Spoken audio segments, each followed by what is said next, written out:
Hát ez úgy néz ki, hogy mi megvásároljuk az újságot 35 forintért per darabját, a minimális lapszámmennyiség az 10 darab, és utána kint az utcán, ugye járókelőknek, ne adj Isten autósoknak terjesztjük, és hát, ők megvásárolják, ki mennyi összeget ajánl érte, de általában minimum a 100 forint, de inkább 200 szokott állni, hogy egy újságot megvesznek, mert rájöttek arra, akik már rendszeres olvasók, hogy ez egy elég jó minőségű újság.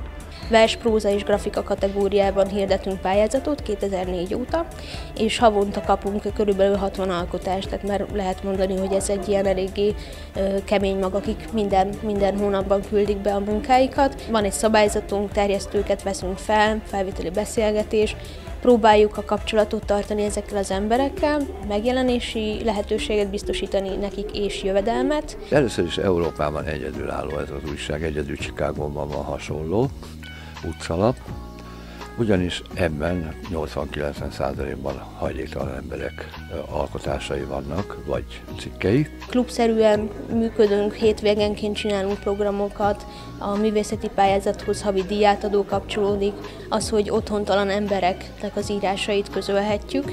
Tényleg az ő gondolataikkal találkozhat az olvasó első kézből.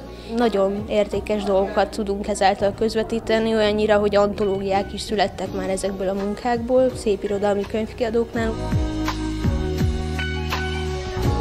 Sokat kell érte dolgozni, szóval azért, hogy összejöjjön valami, hogy kint kell állni hidegben, télben, hóban, fagyban, esőben, hogy összejöjjön a pénz. És hogy a 2 hetente megjelenő újság elsősorban művészeti. Politikától mentes, főleg pártpolitikától mentes. Van egy keresztrejtmény, amit állítólag a rejtményfejtők szeretnek, csak rendőrségi kis képzés után lehet valaki állandó terjesztője a fedél nélkülnek.